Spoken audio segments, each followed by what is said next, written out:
and welcome to mini episode 24 of Real Life Ghost Stories. How you do? We've got 3 spooky tales for you today. Great. Are you ready? No. Story number 1 comes from Russell. I've only told a handful of people in my life this story, for the fear of being thought of as crazy. When I was 12 or 13 years old, my family lived in a rural part of town called Riverside in Southern California. Every day after school, I would walk home from the bus stop and lock myself in the house until one of my older sisters or parents came home. This was the rule that I was to follow, set forth by my mother, or else I would have to wait at the school for 3 hours to be picked up, which I dreaded. One day, I performed my usual routine of locking the deadbolt behind me, set my things down, grabbed a bowl of cereal, and began watching television in the living room. I started hearing what sounded like a slapping sound coming from the kitchen off to my left, which was about 20 feet away. I would hear about 4 or 5 slaps and then nothing. Then hear them again and then nothing. I thought maybe one of my sisters had come home and I hadn't heard them. So I stood up and looked through the front room window, and no cars were outside and the front door was still locked. I thought I must have heard some noise from outside, such as one of my 2 dogs messing with something, and went back to my Captain Crunch and cartoons. I then began to hear the sound, but it began happening faster and louder as time progressed. I then realised the sound was the same as if someone was running barefoot around in the kitchen, stomping their feet. No. I called out my sister's names and then, "Mom? Dad?" It was in vain, as I already knew it was way too early for them to be home yet. After hearing the sounds again, I became concerned it was something that had broken, like a pipe or something, so I got up and walked towards the kitchen. There was no sound at this point, but when I arrived at the threshold from the dining area to the kitchen, it was as if someone had been standing right in front of me and sprinted away to the back of the house where the bedrooms were located. I could hear heavy stomping, rapid footsteps trailing away from me. I was shocked, I think because of the suddenness, but not really in fear exactly. I think my brain just couldn't quite wrap itself around what happened until later.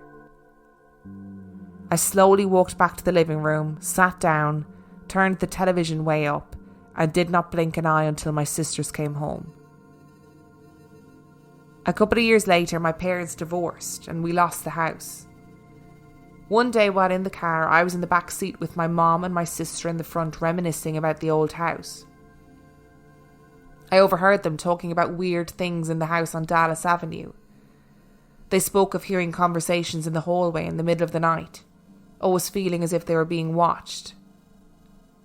I never told them anything, and still I kept my mouth shut because I just didn't think they would believe me. As the youngest, I got picked on quite often, so I didn't want to give them any more ammunition.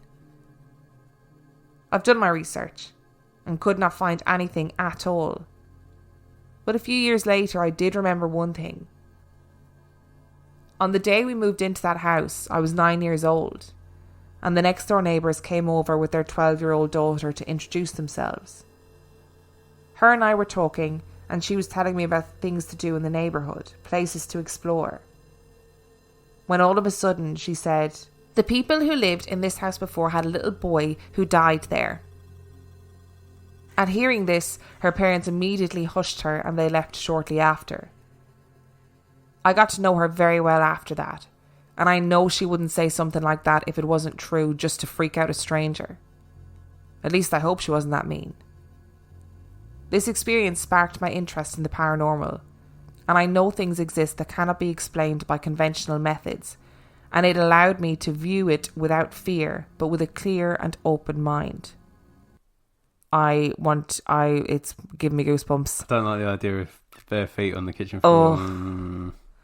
I just can't. Also out of the mouth of babes as well. I know she was 12, but Yeah, but kids are like 12 is still young. Yeah. 12 is still young. And imagine being a child and you've this new family moving into the house and you're going, a little boy died here. Like that is like, you know, almost like juicy gossip for a child. Yeah. That story has given me the heebie-jeebies. I'm not okay, actually. I feel like something's going to grab me under the table. I'm waiting to hear that slapping sound. If I wake up in the middle of the night and hear that slapping sound running around down here, It's Leany. I'm exiting. Bimsroffer, sorry. I'm exiting out the window and burning the house down, throwing a match over my shoulder as I go. Yeah. I'll already be out by that point. Oh, God, that's giving me the straight out the heebie-jeebies. bedroom window. Yeah, no, not nice, not nice. No slapping sounds, please. Oh, that's a thing it's that well described. It's a well described sound because you can hear it. A well described sound and a well written story. And that's one thing about horror films that I hate is like that really freak me out is sounds. Good song or a good soundtrack in a horror movie will fuck me right up. And that slapping sound has made me want to die. But you can do so much with sounds, can't you? So are you ready for another story? No.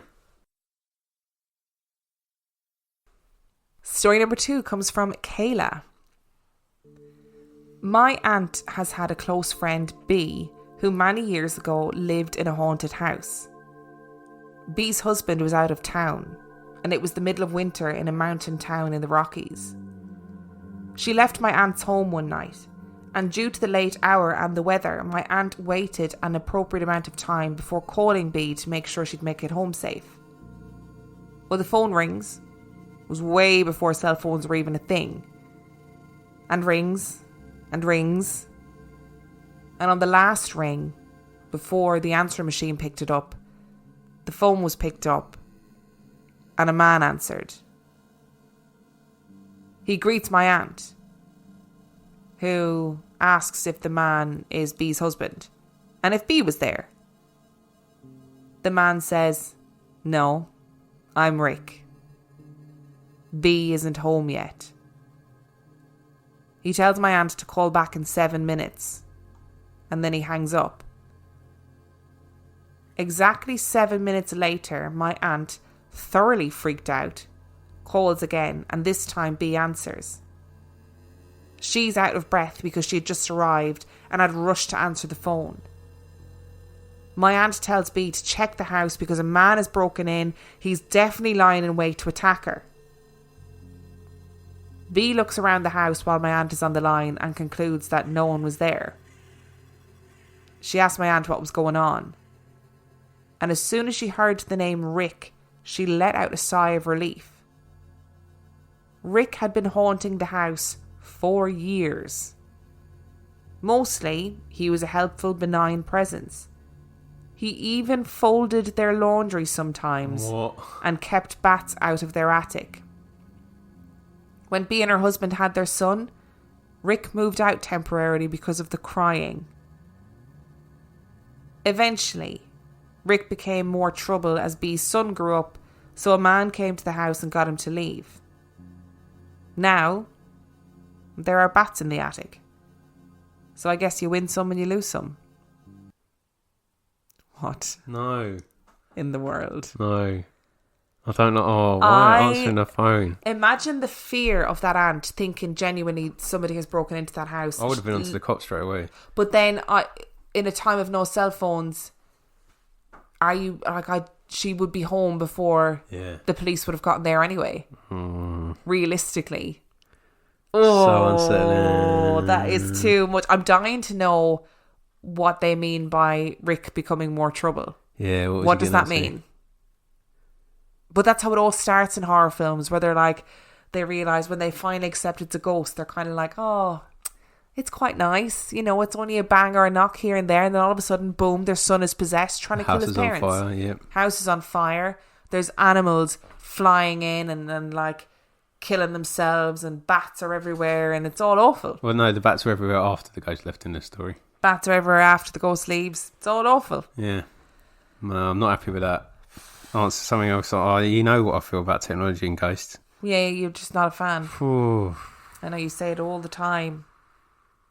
if I die in the near future and I haunt you, which is very likely, not the death bit, but the haunting bit, and I can't predict my own death, I will haunt you through technology just to annoy you.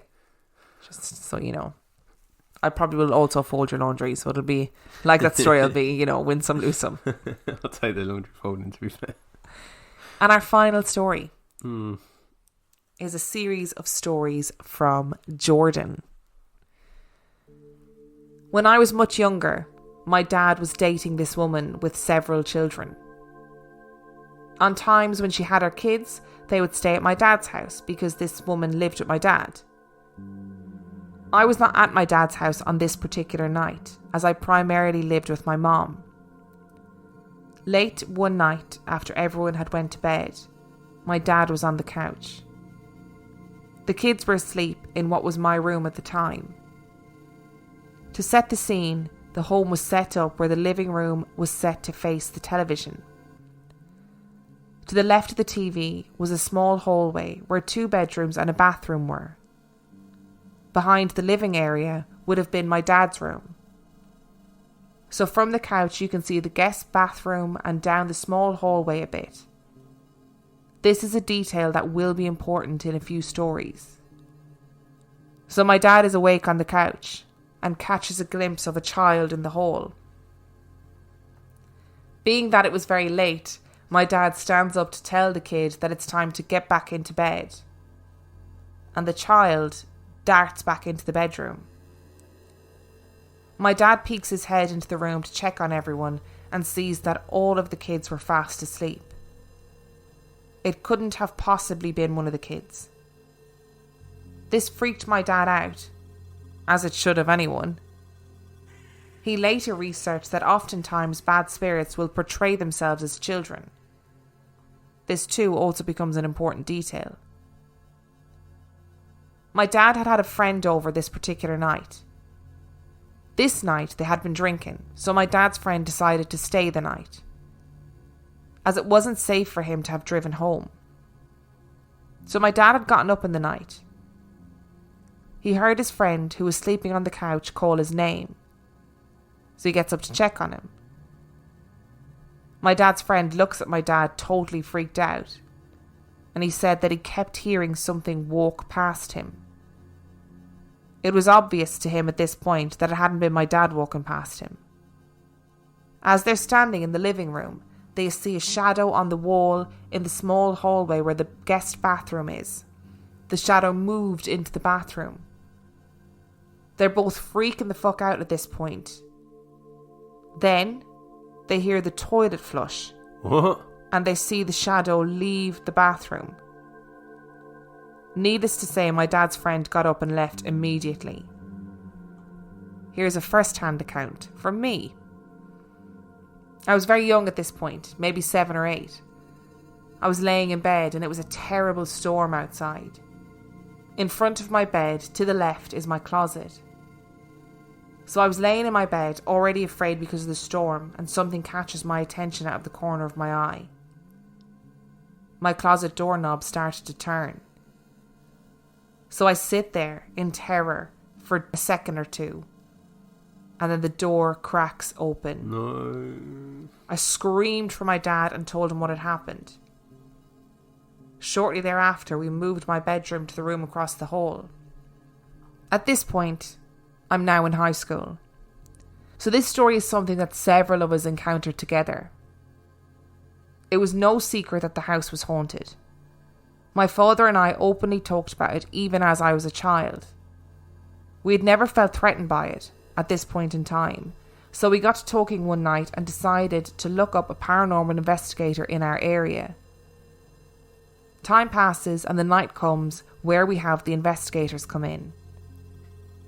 They come in the late evening and start setting up cameras and all kinds of gadgets, EMFs, etc. So we're all sitting on the floor in the dark. There are like 12 people all in the house. We have the EMF on the coffee table and we're sitting around it. They are asking questions like, if you can show yourself, make the lights go on, and so on. We didn't get any action, so they decided to pull out the scanner type radio that skips through channels. It never stays on one channel. The purpose, for those who don't know, is as it skips through, you ask it questions and it's supposed to answer your questions through the scanning of channels. So we are all sitting in the living room. I had my best friends with me in the house at the time. They asked the entity how many people were in the room. And clear as day, the scanner says 10. There were 10 of us in the room at that time. We all look at each other, shocked. So to test if it was just a coincidence, 2 people got up and walked into the other room. And the question was asked again. And clear as day, the scanner said 8. All the while the EMF is flashing. We all stayed up super late asking questions and taking photos. Nothing else happened that night except for this. We are all sitting in the living room talking in the dark. I can't remember if we were asking questions, but a huge orb of light comes from my dad's room, flies through the room and disappears into the guest bathroom. No one had flashlights, and it couldn't have been a car light. It didn't follow along the walls, it floated through the air and disappeared into the guest bathroom. We started to feel that the spirit was bad. I stopped going to my dad's house for a long period of time. My dad would go into weird trance-like states and would snap out of it after what felt like minutes. Physical orbs started to follow him. You could walk into the house and it would suck all of your happiness out. You felt drained and like you had the weight of the world on your shoulders. At the same time, every morning my dad would be laying in bed, and the same sequence of events would happen at the exact same time every single day. There would be a creaking sound starting in the master bathroom, and it would creak its way around the house. The TV in the living room would pop like a static shock, and then a loud bang in the back bedroom. And then the house would become quiet again. We would hear loud bangs in other rooms, and while we were sleeping, we'd be woken up by what sounded like something jumping from a high spot and landing at the foot of our beds. My father had the house blessed, and oftentimes still burned sage. But since the blessing, the house has been quiet. I still get an eerie feeling when I'm there alone, but the house is no longer heavy. I love the ghost that flushes the toilet after it opens the toilet. I mean, fair play to them. That is afterlife etiquette that I'm here for. Everything else I don't want to know. No. No, just no. Don't need little child ghosts running around. Don't need black shadows moving through the house. Don't need sentient spirits telling me how many people are in the room. Just don't need it. Big question. Just don't need it. If this house was haunted, if we had loads of activity going on or whatever, would you want paranormal investigators to come in? Nope. Would you not? Nope. Nothing can make it worse. Okay. Interesting. Yeah. I see why people do it. I see why. I think I'd be curious. I think I'd want to know. I think I would want... But you don't believe in the paranormal investigators? But if we were in a situation where all of this stuff was happening in the house, I'd probably be like, fuck it. Might as well try it to see what happens. I mean, I don't fundamentally believe in the kind of gadgets and stuff that paranormal investigators use. But who knows? Who am I to judge? I think I'd just be better off burning the house down, to be honest. It's just starting life all over again. Yeah. If you enjoyed this week's episode, please make sure to come and follow me on Instagram. I'm on Instagram at Real Life Ghost Stories. Dan is on Instagram. 50p Movie Club. We're also on Twitter. At Real Ghost Pod. You can send in your own spooky story to Real Life Ghost Stories Podcast at gmail.com. You can find us on Facebook, Real Life Ghost Stories Podcast, and join our super secret supergroup, which is RLGS Supergroup, and the password is Emma and Dan. You can support us on Patreon. That is patreon.com/Real Life Ghost Stories, and you can support us for either $5 or $2 a month. You get lots of extra content for your money. And subscribe to our YouTube channel. All of that stuff. Links are all in the description. And on that note, we shall see you next week. Bye.